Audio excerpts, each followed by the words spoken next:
Baragani. The answer to my question, of course, is UJAMAA.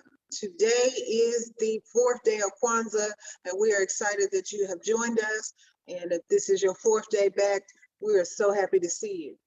Pyramid Art Books and Custom Framing and Hearne Fine Art has partnered up with Backyard Enterprises, led by LaRon McAdoo, and Conducting Creativity, led by Wesley Peters, to bring you this year's Community Kwanzaa celebration. This year's theme is Kwanzaa 365, with the goal of planting the seeds necessary to encourage, facilitate, and incorporate the use of the 7 principles of Kwanzaa year-round. Due to the pandemic, this celebration is being held virtually. We are striving to keep our community healthy.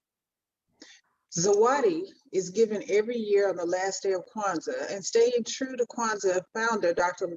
Malana Karenga's directive of giving the gift of knowledge, we will be collecting new and gently used books. This year's recipient of Community Zawadi is the Storybook Project of Arkansas. They connect families separated by incarceration through the joy of reading. And these books can be dropped off at Pyramid Art Books and Custom Framing at 1001 Wright Avenue through January 1, 2022.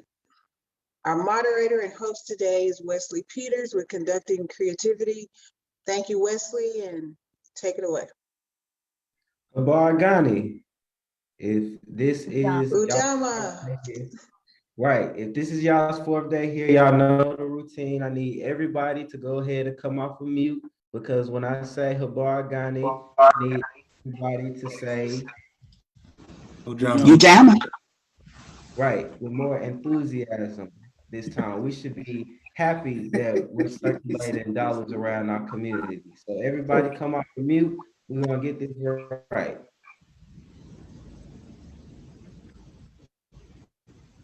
All right, Baragani. UJAMAA.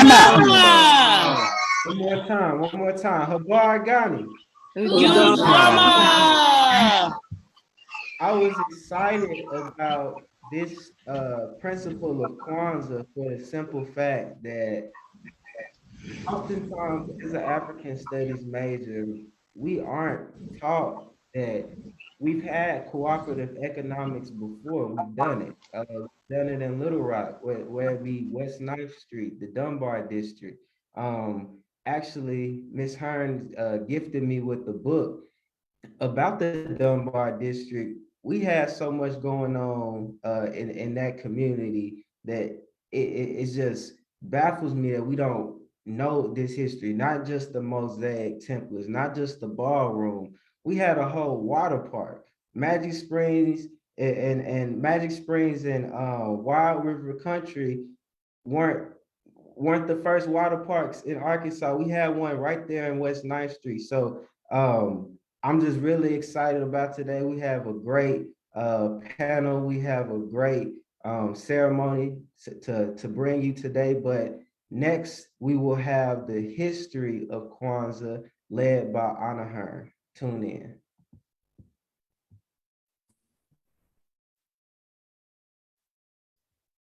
Thank you, Wesley. Let me cue that up.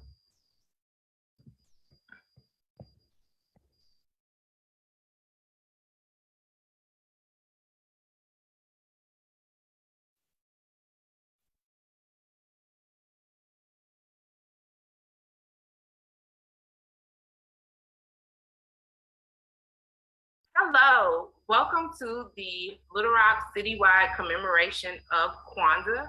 My name is Auna Hearne, and I just wanted to give you all a short background of Kwanzaa and give you an explanation of some of the things that we will use during the ceremony today. So let's get started with what is Kwanzaa. Before we can talk about the holiday, we can kind of talk about the founder, Dr. Malana Karenga. He is a professor and chair of the Department of Africana Studies at California State University. Dr. Karenga created Kwanzaa in 1966, a very tumultuous time in African American history and American history with the Watts Rebellion. Dr. Karenga wanted to create a holiday that was mainly rooted in family and culture and reflection. It's not necessarily a religious holiday. It is a cultural one that celebrates our talents, celebrates each member of the family. And even though it is not celebrated by just one religion, there will be some spiritual qualities that you'll see throughout the ceremony. So the holiday, Kwanzaa, is celebrated every day between December 26th and January 1st. A different principle is celebrated each day that is designed to be about reflection and what we want to do for the new year. Kwanzaa comes from the Swahili phrase Matunda ya Kwanzaa, which means first fruits. So this is a time of reflection, a time of thinking about what you want for the new year of harvest. A lot of people, they print Kwanzaa with just one A at the end, or you may see it how we printed it here. Fun fact, when they first celebrated Kwanzaa back in 1966, Dr. Karenga had 7 children in his household, and every child wanted to be represented with a letter. So they added the extra A for Kwanzaa. And it's very fitting because we have 7 principles, 7 letters. So Kwanzaa is not a replacement for Christmas. Many people celebrate both. It is celebrated all over the world by different faiths, nationalities, and cultures. It is truly a universal holiday.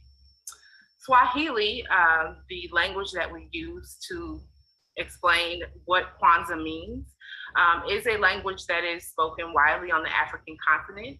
And the celebration of Kwanzaa is modeled on traditional African harvest festivals.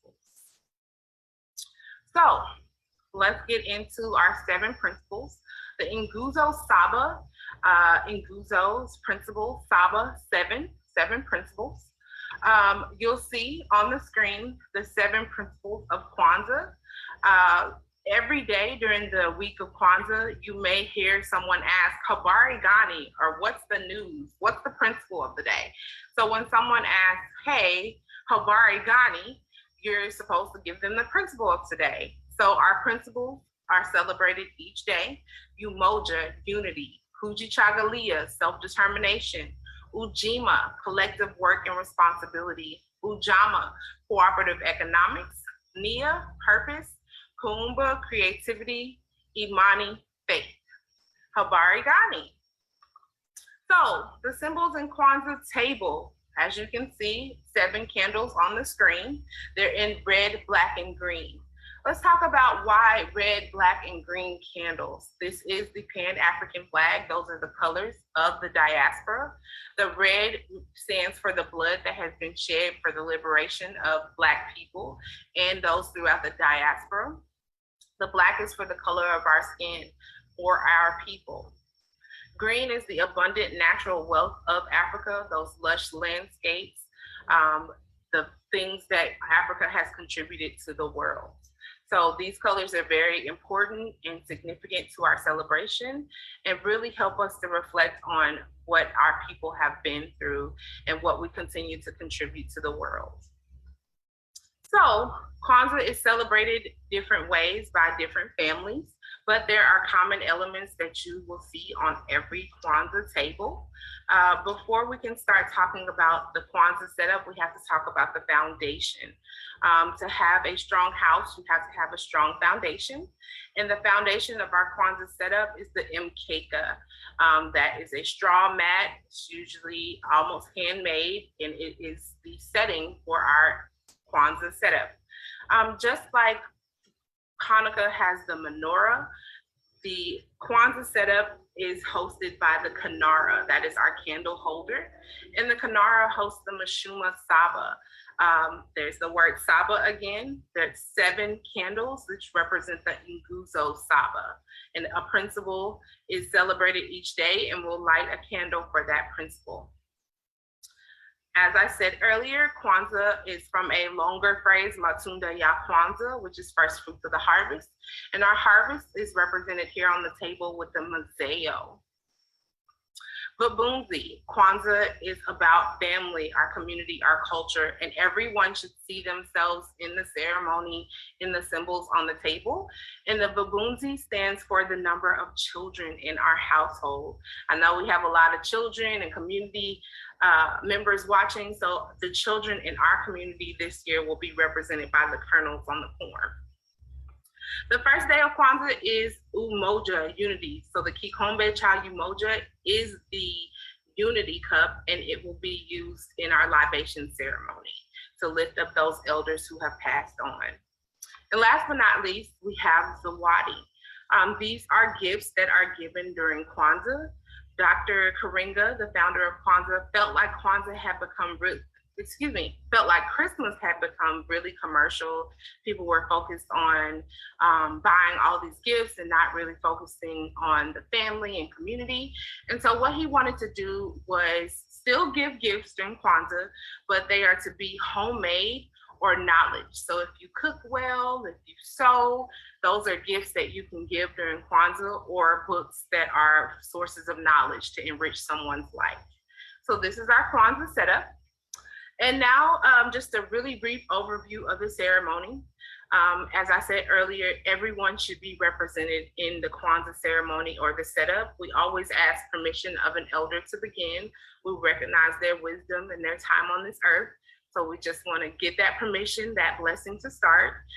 Then our host for the day will introduce the principal and give us some reflections. Then we'll have our libation ceremony, which lifts up those members of our community that have passed on, that really embodied Umoja in their lifetime. Our host will introduce our community leader, who will reflect on the day's principle. Then we'll have volunteers, community members, share how they want to embody the day's principle going forward. Our host will come back to introduce our creative expression. We'll enjoy the talents of our best and brightest artisans. Then we'll light the Kinara for the principle of that day, followed by community announcements. We're going to talk about our community Zawadi as well as the next day, and we welcome volunteers. And we'll close out our ceremony with Harambe, which means pull or come together. Thank you so much, and we look forward to celebrating each day of Kwanzaa with you.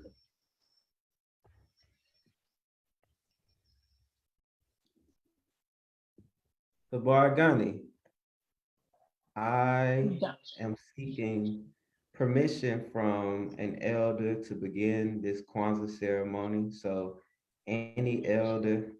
You have my permission. Thank you so much. One more time for the newcomers, everybody please come off of mute. Everybody please come off of mute. Tabargani. Ujama. So the conversation of Ujama is very dear to me for the simple fact that I always wonder, and let me be a little scattered real quick. I promise I'm gonna bring it back. I always wonder, what were Black people doing right before slavery on the African continent? And it took a little bit of searching, but I found that West Africa was the wealthiest place on earth, through the gold mines, through the colleges, Timbuktu, and specifically, and we've heard about him, but Mansa Musa. So he made a homage from West Africa to Mecca in 1324. And since the conversation is about wealth building, Mansa Musa passed out so much gold along the way that he actually single-handedly inflated the Egypt's currency. So he just passed out so much gold that he inflated Egypt's currency. So if you want to know more about just the West Africa prior to slavery, the royal kingdoms of Ghana, Mali, and Sanhoi, pick it up at Pyramid. It's real. It's a real simple read. So it talks a lot about the education system in West Africa, the gold trade, all of those things. So this is a perfect day to think about building wealth. So other than that, we've also had the Tulsas of the world. We have the Harlems of the world. And like I said, we have the Little Rocks, the West 9th Street. So Black people have shared wealth before, we've had wealth before, and we're coming into it again today. So my challenge in the group chat, my challenge on Facebook is, what Black business do you pay homage to? Which Black businesses do you support? Whether it be your friend's business, whether it be Pyramid, whether it be K-Hall, the House of Mental, whatever those businesses are, name them in the group chat for people who may not be familiar with them. Put your friends link when we repost this on Facebook so we can go check them out and support them. But next, we have our libation ceremony led by Angelo Glover.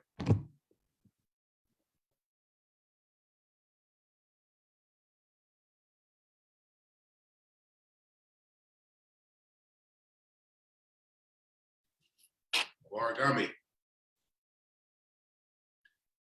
Our fathers and mothers came here, lived, loved, struggled, and built here. At this place, their love and labor rose like the sun and gave strength and meaning to the day. For them then who gave so much, we give in return. On this same soil, we will sow our seeds and liberation at a higher level of human life. May our eyes be the eagle, our strength be the elephant, and the boldness of our life be like the lion. And may we remember and honor our ancestors, the legacy they left for as long as the sun shines and the waters flow. At this time, we will pause for a moment of silence. Please unmute and lift up the name of an ancestor that embodied the spirit of Umoja in their lifetime. On the count of 3, say that name. Paul P. Malcolm X. Sally Sullivan. Artist Burrow. Millicent Haley.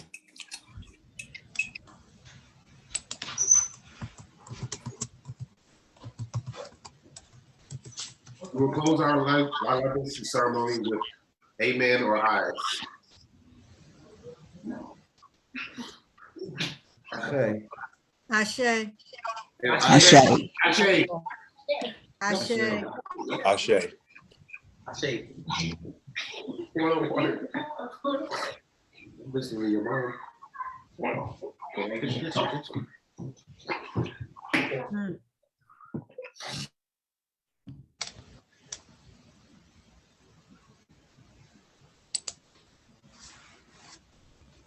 Thank you, Mr. Glover. Next, we are going to have a panel-led discussion about group economics. We have all our panelists here, Desmond Duckworth, Cedric Davis, and Robert Alexander. Give us a little bit of time to get them on the screen.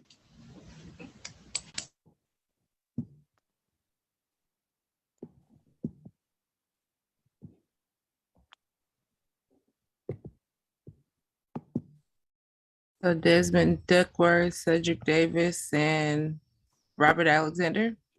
Yes, ma'am. Mm-hmm.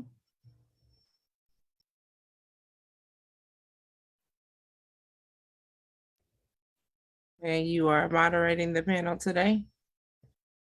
I am. So go ahead and introduce your panelists. Who else are your panelists?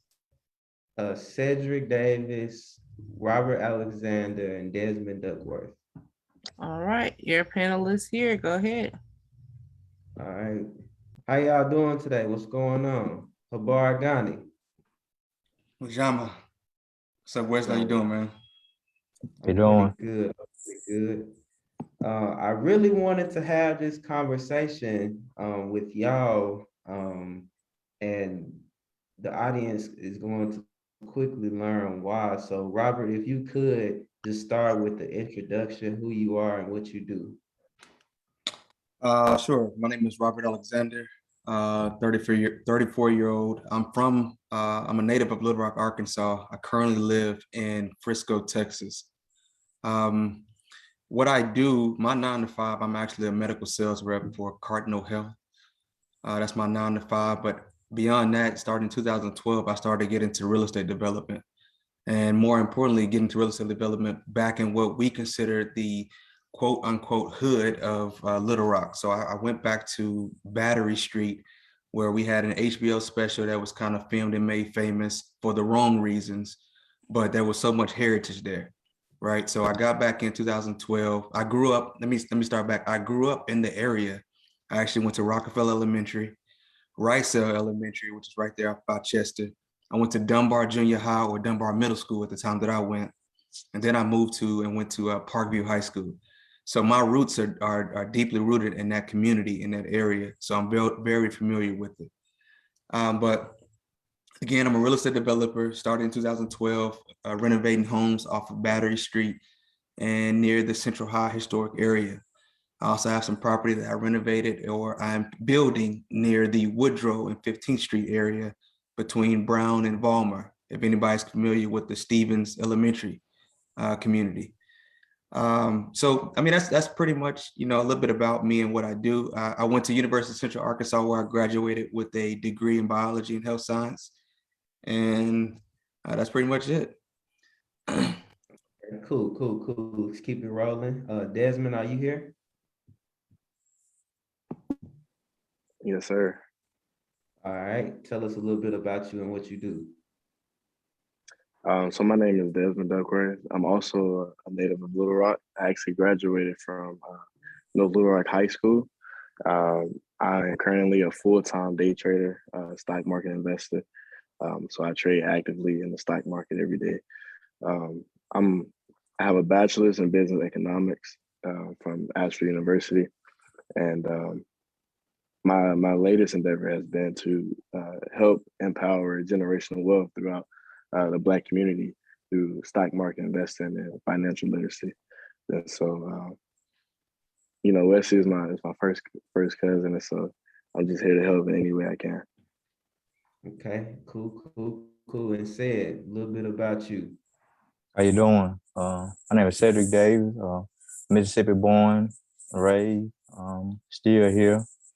I'm a life coach, and what my business consists of is building our youth up foundationally with the right knowledge, wisdom, and understanding, finding their purpose, finding their niche, how to become men, how to become women, you know what I'm saying? Just breaking the cycle of lack of knowledge, especially for the young men that grew up fatherless, trying to find their niche, helping them to be able to find a way as men to be protectors, to be providers, to help them to get more going into college and less going into the prison system and to the graveyard.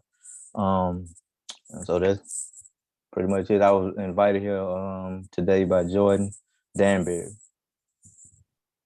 Okay, cool. Appreciate it. So let's get this kicked off. Robert, you have a book coming out and I've read it and it's pretty good. You have a couple Jay-Z quotes in there, and I'm gonna butcher this one. I know it's in the story of OJ, where he talks about we're chilling in neighborhoods that your mom's paying rent in. So I want to kind of kick off the question, why is ownership so important, especially the way that you're going about owning properties and flipping land? That's a great question. I think that, and I'm gonna speak specifically to the Black community, why ownership is more important.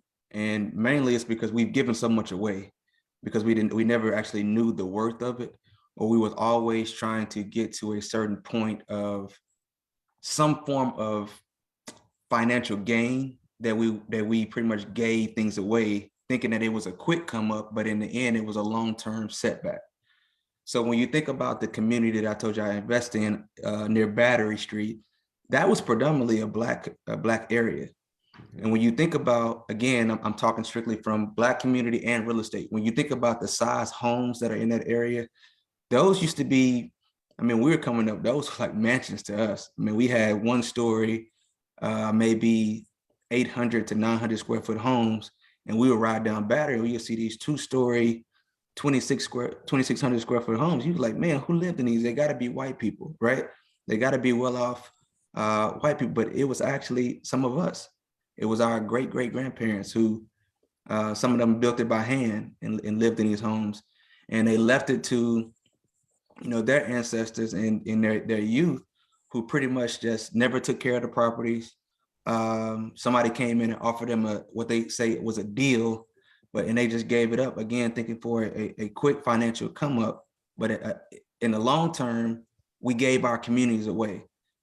For the longest, I feel like we as a community have always been trying to reach and go for somebody else's next best thing, which is why we left from the Battery Street community and moved out to the western, the Southwest communities, and then the Chenal communities, and then the Maumelle communities, when we already had our own right there downtown. Now, when you look back, everybody's trying to get back downtown, and our communities are being, again, taken over and bought by the other, I guess, minorities or other people that, came in. So I think that, to answer your question, ownership is very important because it's what we have that we can pass down.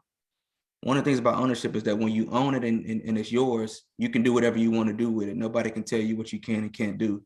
And when you have ownership, you can pass that down, that legacy, pass down that wealth to the next generation behind you. And eventually it will get to a point like it is now, that maybe something that only cost you 80 grand back in the day is now worth 300,000 or 400,000 in the same community that you started in. So I think it's very important that we teach ownership, especially to our community, to our generation that we're in, Wesley, the generation behind us, and then even reach back up to the generation before us, our parents, to kind of just have them lead that discussion or give us an understanding of why they did what they did and made the sacrifices that they made.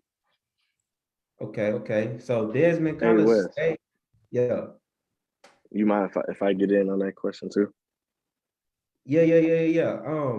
But I want to ask a kind of a quick follow-up question, because I think what Robert is saying is so important in ownership. Because, so for instance, when you look at a place like a Tulsa, what made it so lethal and perceivably dangerous to basically supremacy was the fact that ownership was not only within the community, but we then were competing on the world stage.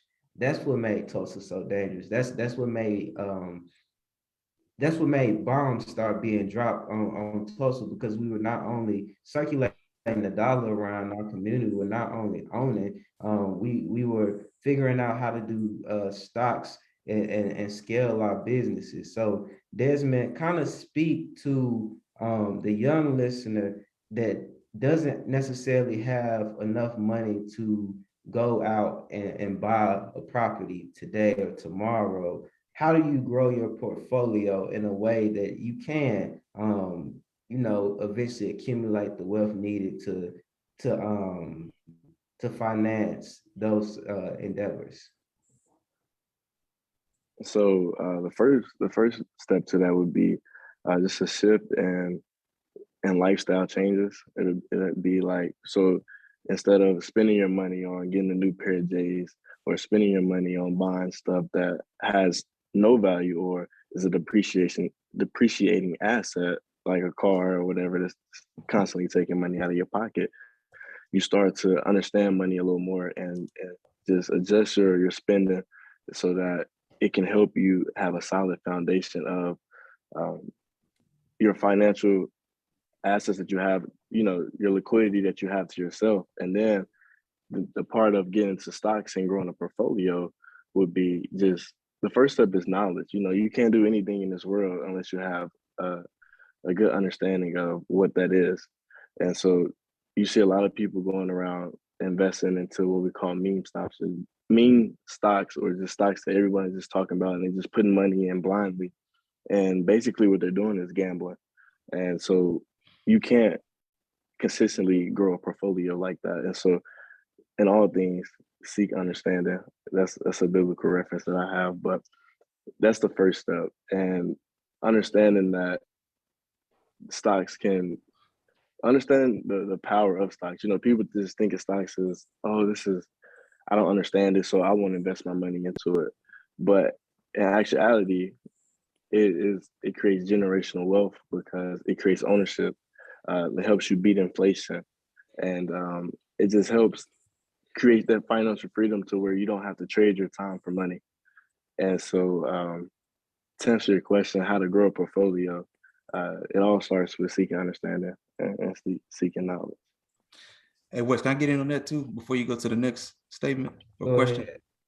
So I do a lot of reading and, of course, you know, watching different things. And one of the things that popped up yesterday that's so powerful about what Des just said is that the reason, and this is just some logic, the reason that the certain communities of, let's say the reason why a lot of white people are rich is because we patronize their businesses, which is what we're talking about now. How do we start the community economics amongst ourselves and keep the dollar within house? But when we patronize their business, we are what make them rich. If we stop patronizing their business, then they fail, because the only thing that's keeping them afloat is the money that we spend with them, right? So one of the things that is becoming a huge fear to like the banking system is decentralized banking, which is what Desmond's talking about. When you think about cryptocurrencies, I don't know how familiar a lot of people are with that right now, but when you think about that, is that they have no control over the way that the money is spent or used. Right now, they control us as a culture, and they make money off of us because we have to use their banking system. We have to go through them. They make money off our fees, off our late fees, off our delinquencies, you know, off of high interest rate loans, off of the fact that our credit scores are not in certain statutes. But that's how they get us right now. But as we learn and we start becoming more knowledgeable about this decentralized infrastructure within cryptocurrency, we create our own wealth. It was the same problem that we had back when you talk about the Harlem Renaissance and Tulsa and all those things. We were dangerous to them because we didn't need them. And the more and more that we get back to that point where we don't need them and we start educating ourselves around real estate or cryptocurrency or any other type of way to make money amongst ourselves, that's when we become dangerous. We always had the knowledge. We just don't use it in the right way. Anything that goes on that actually becomes a trend or some form of the next fashion wave or whatever, we set those. We are the ones who are marketing it. So we have to find ways, like Desmond saying, is to circumvent those ways of giving them money and giving them dollars and bring it back to ourselves. But we got to get out of the mindset that we are against each other, more so working with each other, if that makes sense. Cool. Real quick, said I was an African studies major, and I learned like a real interesting fact. So in like 1860, like right when the Civil War was starting, Mississippi was one of the top 5 wealthiest states in the country. You look at Mississippi today, and Mississippi is at the other end of that trend. In that, it's a deeper conversation, but it's a conversation about wealth and disparity.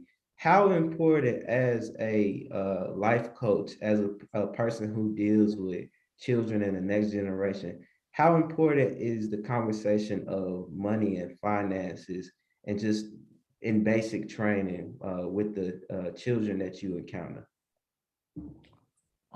It's very important. But what I've grown to learn is not the first and main priority. If you look at nowadays, even in Mississippi, like you just talking about how it used to be at the highest, but now it's at the lowest. A lot of it because of we've come to have a one-dimensional mindset as a race, and it's sad to say is that we don't want the next to succeed higher or further than the next. So we always have that one-dimensional mindset about I'm gonna get it. But the thing I've come to learn, if you're making money your first priority, but you're never teaching your children the foundational principles of how to be a man or woman, how to have character, integrity, and the foundational thing that they need So when they get money, they'll know what to do with it. If they don't have those principles like that, when they get money, they gonna do other things like he was saying, like buy shoes and stuff like that. That's not actually being a benefit to them. So just think about over the last, just say for the pandemic, right? I'm gonna just say even with the little stimulus money that they was giving out, all we was doing was buying clothes and shoes and things of that nature right there. We wasn't teaching, and we're always talking about financial wealth, how we want our kids to have financial, we're building for our kids financial wealth, but you're not teaching them. That's why you just think about me. I'm gonna just say me growing up as a young African American, didn't have a father, right? So I made a lot of mistakes because I never had a father figure to teach me those foundational principles and stuff. But when I growed up and when I started learning these things about how to build my credit, how to budget, balance, and save my money, no matter how much money I have. So now I'm able to instill it in my kids. Okay, you can start building your credit at a young age. So when you get out of college, you don't have to depend on mom and dad. Like your credit will be at a point where now you're able to do whatever it is that you want to do. So if you don't have that financial ground, if you don't have that mental ground, like everything that they need when they become old, when they get money, they want to take trips, they want to do all this other stuff, but they're not building.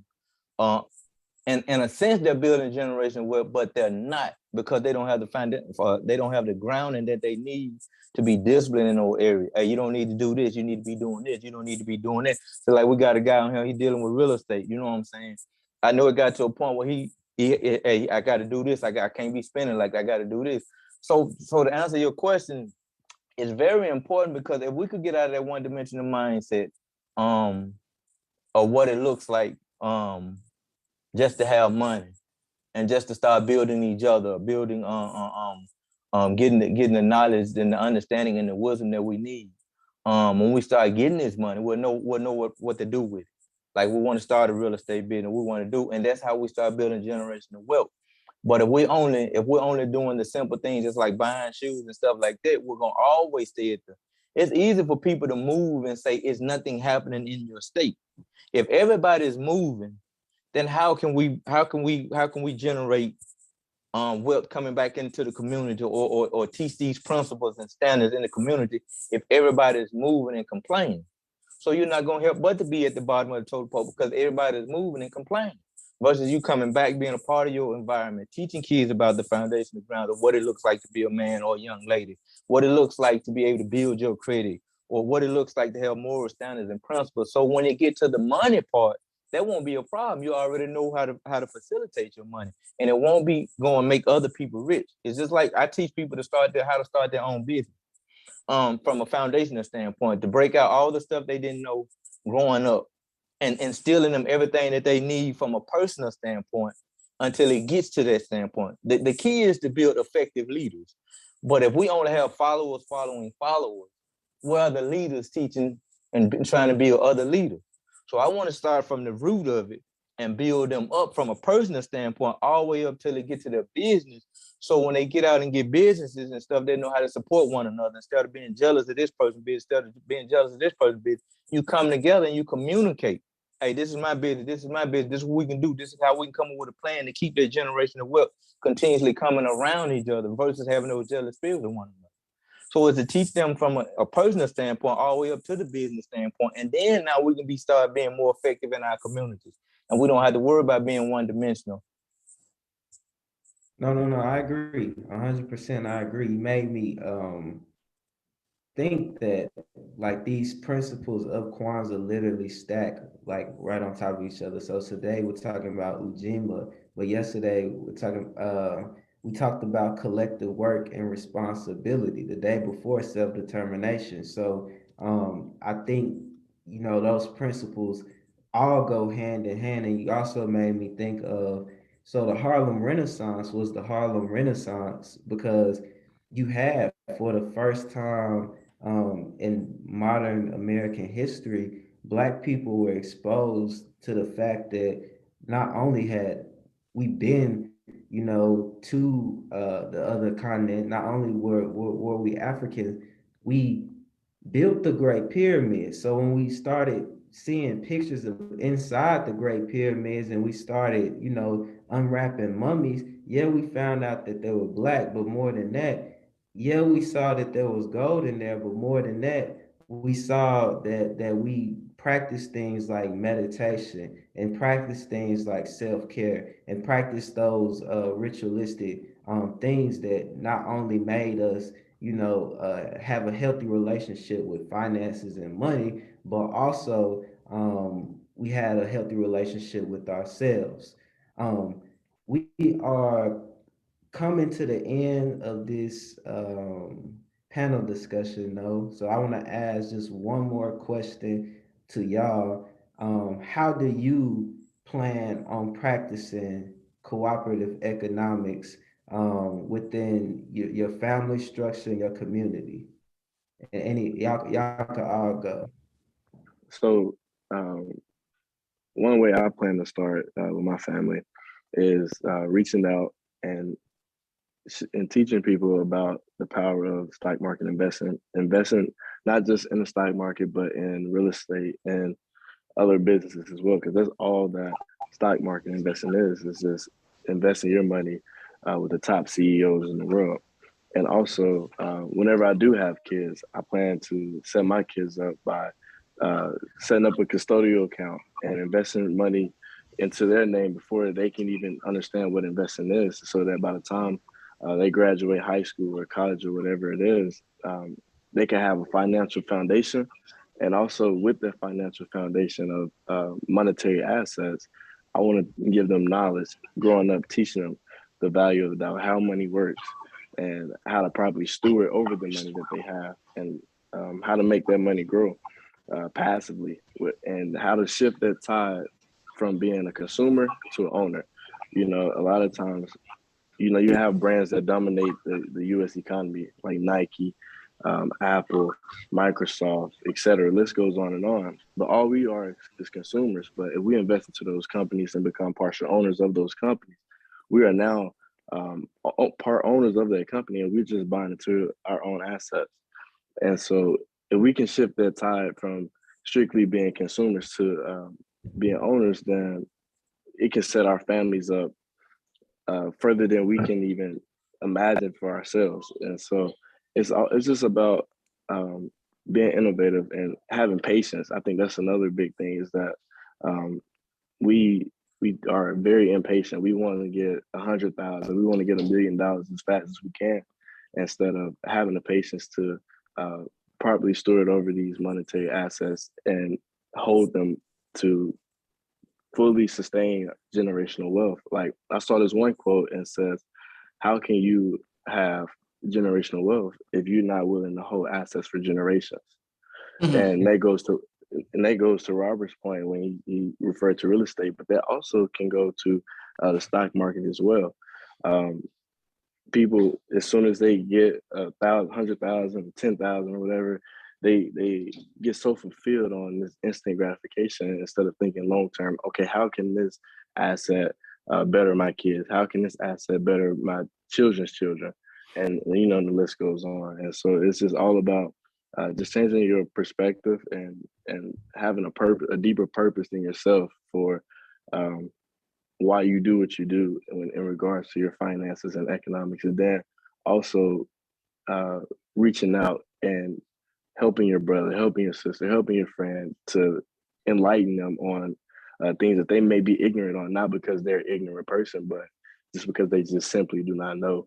And so what I've been doing is I created a business, Prodigy Traders, and also Prosper University. Prodigy Traders is to help demystify stock market investing, help teach people how to invest in the stock market. And Prosper University is a business that I created to help holistically empower the Black community in all areas. Prosper itself actually stands for providing resources on setting societal, political, and economic reform. And so if I can truly help empower our community in all of those ways, then I feel like my life will be fulfilled. And so that's all I have to say to that. I know Robert has some phenomenal things. I actually work with Robert a lot, but And real That's quick, all I have before to you say. go, and we're not gonna talk about this today. We'll get back on. Y'all make sure to tune in because this is Kwanzaa 365. We're gonna be having conversations all 2022. We talk about it a lot, but and don't answer it right now. But what will it take to see more Black businesses? So I'm a local Black business, but I need to be on Wall Street, and I know that's a very broad, all over the place question. But I wanna know step by step, how can I get my Black business up? And I'm trying to open up a portfolio of stocks. We need to talk about that soon. Okay. But Robert was said, go ahead. What'd you say? You want me to say what I'm? Yeah. How will you use cooperative economics? Oh, so I use it every day. So I'll say I have some of the things that I'm doing too for cooperative economics as well as generational wealth is when it comes to real estate. You know, I know when I went to college, I paid to live on campus, or I paid to live off campus. Actually, both, to live on campus, to financial aid, and to live off campus. But one of the things I thought about is that, well, if I own my own apartment or my own house, how could I have saved money and had somebody paying me, right, to live in something that I'm staying in, to go to this school for 4 or 5 years? That's how you build wealth. So one of the things I thought about is that when I started to have kids or children, I got a cash whole life policy, insurance policy for both of them. So by the time they turn 18, they can draw from that and they can pretty much pay for their school if they need to, or even purchase a house if they need to stay while they're going to college. So they're not paying for anything and having to work while they're in school. That's one thing. Two, as far as on a day-to-day basis or a year-to-year basis, I actually try to purchase one house a year that I put in my kids' name, or that I would leave for my kids, that I'll own outright. So not something that I'm paying on, or even I'm paying on it, but by the time they turn 18, they'll have multiple properties that they already own. These are things that I picked up from just being real, other people who are successful, whether they're Black, white, Hispanic, Chinese, whatever. If it works, I'm gonna dive into it, because if it's working for them, it definitely can work for myself. On a day-to-day basis, I hire a lot of African-American or Black businesses to work with me.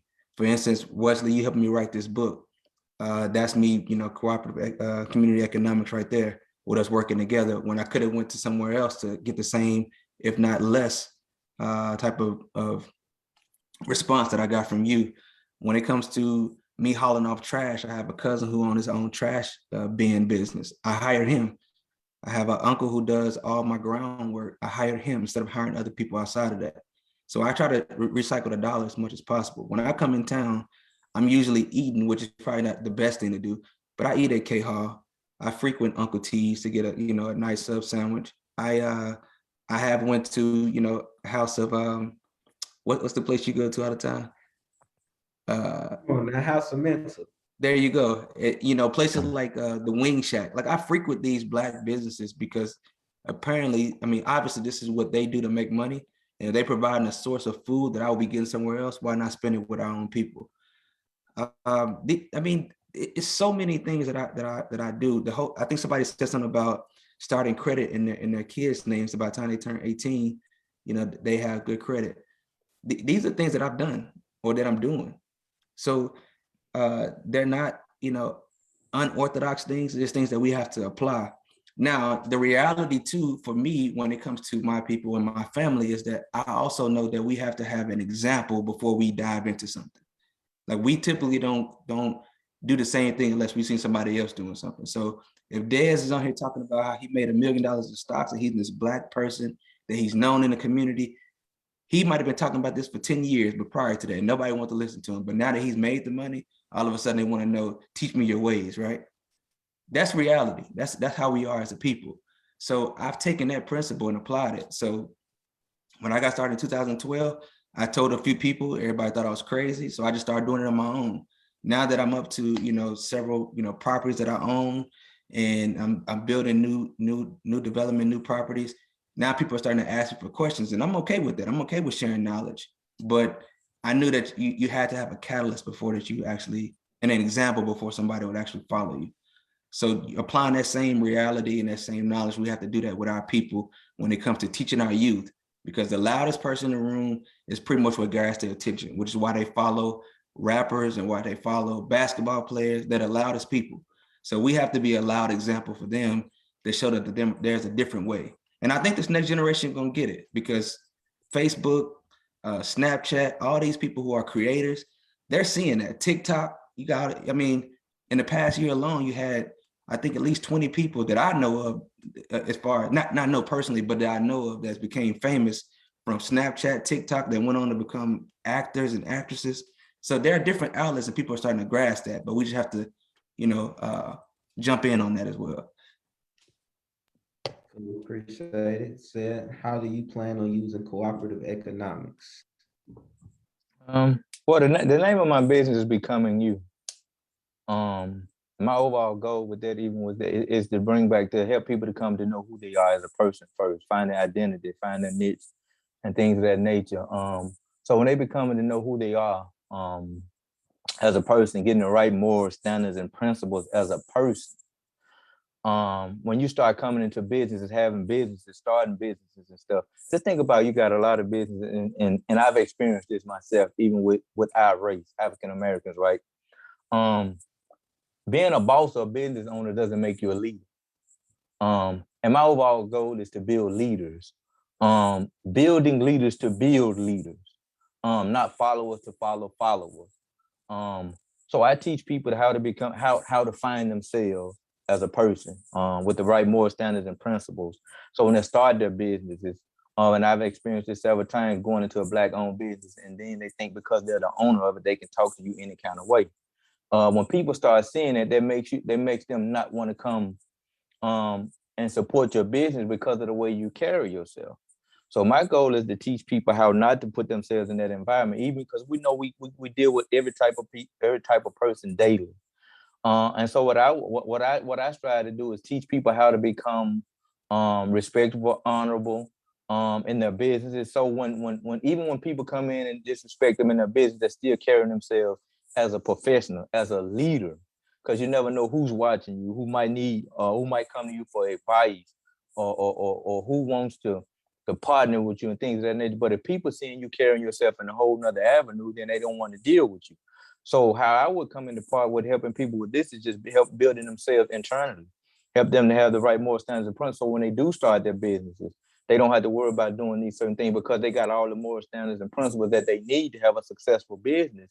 And now it makes it that much easier to come back into the community and support your own, because they know how to carry themselves. They know how to treat their customers. They know how to talk to you, versus the opposite. When you go in there and then they talk to you any kind of way because they just my business. I do what I want to do. I treat you how I want to treat. And that's not good for them. And we lose. And a lot of people have lost their business because of taking avenues in that way. So I strive to help people, with their mental, with the right character, integrity, and things of that nature, so their business can succeed, so their business can flourish. And then now we can sit down and we can talk about how we can grow together. Like, you may have knowledge in the area that I may be pursuing. And it's not selfish of me, because I want to come help you to succeed. And I may not succeed as further than you, but we're succeeding together. So just spreading that knowledge and then getting those right moral standards and principles, we're able to pass that down to our kids, versus just saying, oh, we're going to teach them, we're going to have generational wealth, but you never teach them the principles of how to become a person first. So when you get that business, you know how to carry yourself in such a way where your business is prospering and people want to come out and support you. People are bragging about your business for a good reason and not talking about your business for bad. Oh, they don't know how to treat people. They don't know how to talk to people. But you know what I'm saying? Like I said, the avenue that I take with that, I want to start building people from that foundation, from a personal standpoint. So when they get to that business standpoint, like your businesses, so now we got more Black-owned businesses. Now we know how to carry ourselves. Now we know how to treat one another. Now we know what generational wealth looks like, and we're able to teach it to our kids because we got all those principles that we need for our business. Now we got multiple businesses and we'll succeed. And now it's more coming back into the community and not more leaving the community. Cool. Well, I appreciate everybody who was a part of this panel today, talking about UJAMAA. Make sure that if you are watching and you are in the chat, that you stay afterwards. That way, if you have any questions for anybody, Y'all can get y'all's questions answered.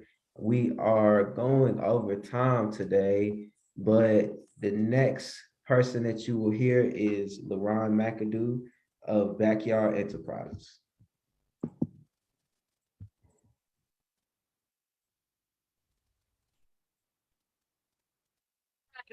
And I am presenting the Little Rock 2022 Kwanzaa 365 Artistic Expression. Let us be captivated by the phenomenal dancer and former student of mine, Kingsley Okoli. Yeah. I just see that you don't work hard in terms of an idea, but I'm trying to tell you, if you grind, you will be broke the rest of your life or you will barely make it. This society did not become rich by workers.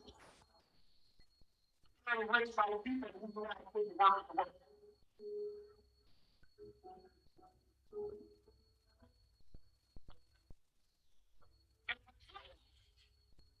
We got rich off for 400 years of not paying nobody.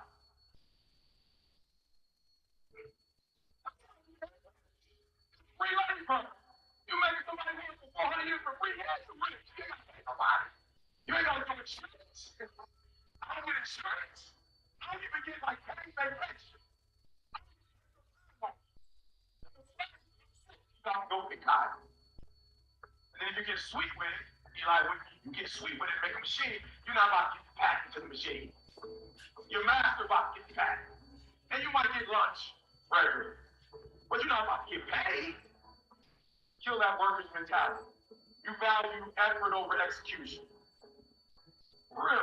I love it. I love it. I love it. The have not. You think because you put in 50 hours, even though it's at 70%,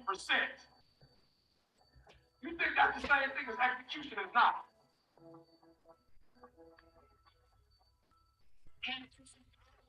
Not.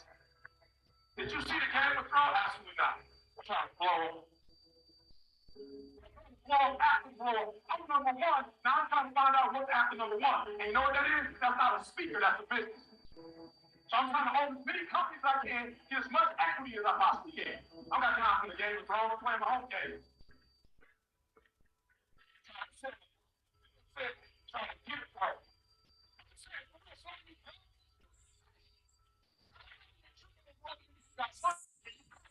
And you want to chill and watch. I'm talking about you complain about your job. You got no money, and you sitting here complaining about, but then you watching all the TV programs. That's what I have now. The rich person made that. They don't even watch it. They don't even enjoy it. They don't even enjoy it. They watch it like that.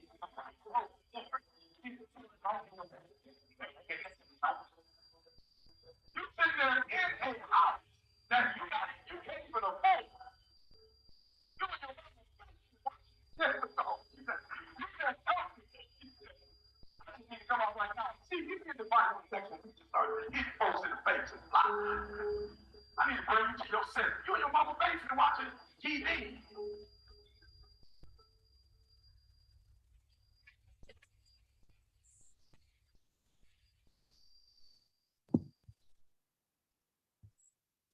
Next up, we'll have AJ and Jaden for our candle lighting ceremony.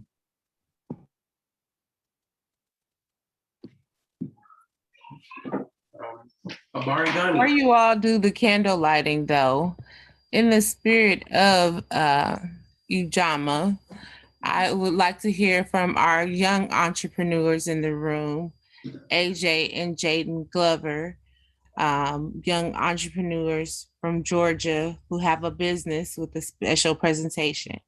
Go ahead, gentlemen. Habarigani, my name is Jaden. My name is AJ. And we're the co-CEOs of Not Just Lemonade. So we sell, of course, lemonade, as well as not just lemonade. We sell pies, cookies, hot tea, especially now during the winter time. That's our main producer. But right now we have lemonade. We have different flavors, all made with fresh fruit, no artificial colorings or sweeteners. We have a variety, we have different menus. We have a spring menu, summer menu, a fall menu, and a winter menu. We also have our different flavors of hot tea. Those, of course, those are made with fresh fruit as well. Our cookies, they're non-GMO, our pies as well, all that. We try to be as natural as possible. We just have a variety of different things. We offer delivery, we do catering, we do events, all that. So if you're in the Atlanta area, be sure to hit us up with our phone number, or our IG is at The Original Not Just Lemonade. That's our Facebook as well. Make sure to put your information in the chat, young gentlemen, okay? Yes, ma'am. All right, can you please proceed with the candle lighting ceremony? All right, yes, ma'am. So as today is the 4th day of Kwanzaa, we celebrate the fourth principle, UJAMAA. UJAMAA means cooperative economics. Some ways you can practice this is by buying Black and supporting Black-owned businesses. This applies to me in my business because it is Black-owned, and I love the support of everyone on the South Side. I also try to always buy Black when there's the option. One example would be my dog groomer. There was the generic dog groomer, and then there was the Black-owned dog groomer. I personally chose the Black-owned dog groomer.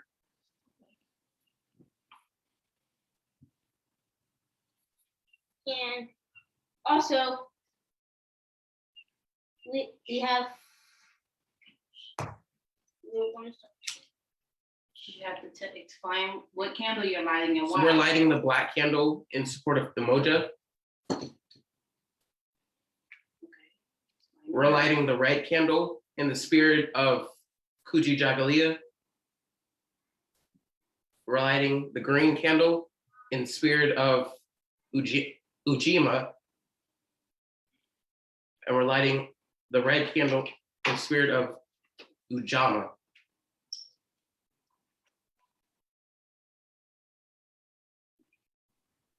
Thank you, gentlemen. And don't forget to put your information in the chat. Yes, ma'am. All right, at this time, we're going to have some announcements before we close out our ceremony. Thank you all so much for being with us as we go over a little bit today.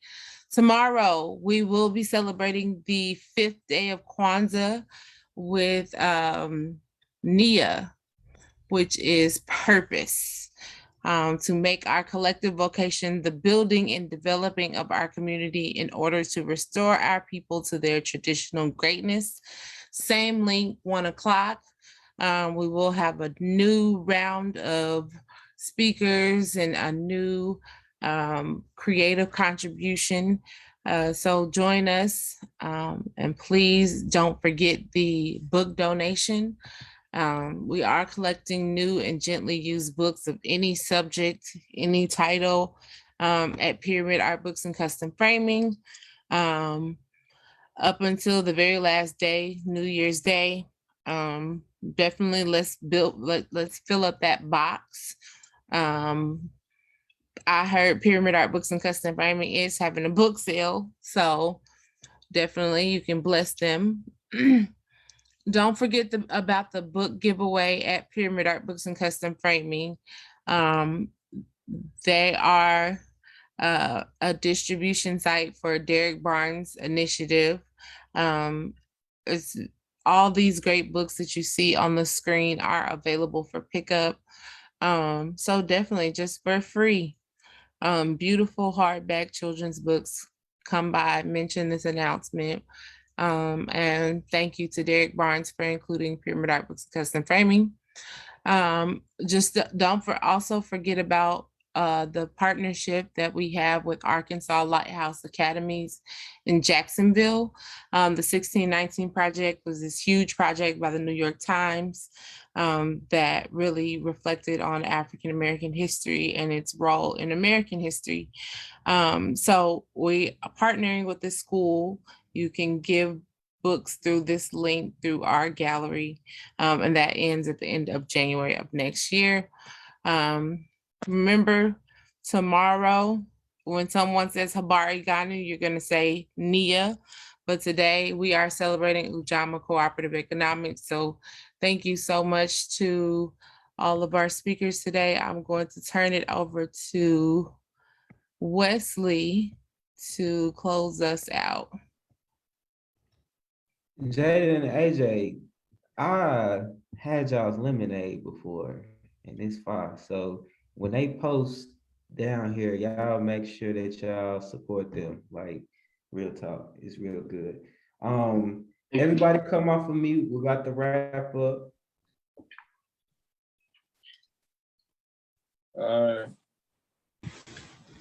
Everybody come. We are wrapping up for today. I'm sorry for going over our time. All right, when I say Habar Ghani, what do y'all say back? UJAMAA.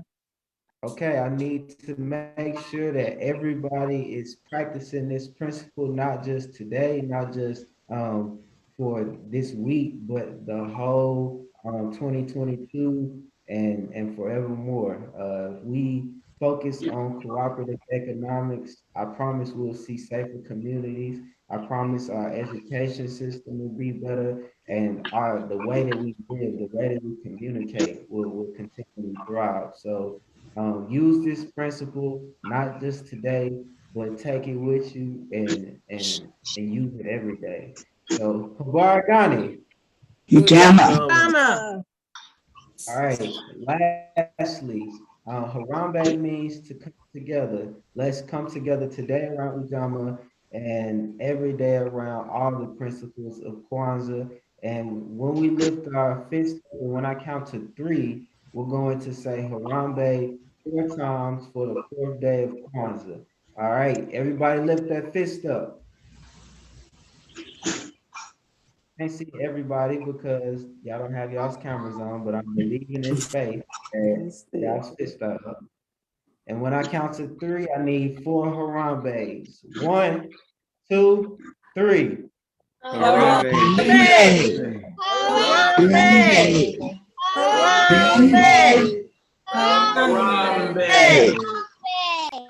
I'll see y'all tomorrow, same time, 1 p.m. for Nia, which is purpose. Excellent. You guys have a great day. Thank you. Very well done. Thank you.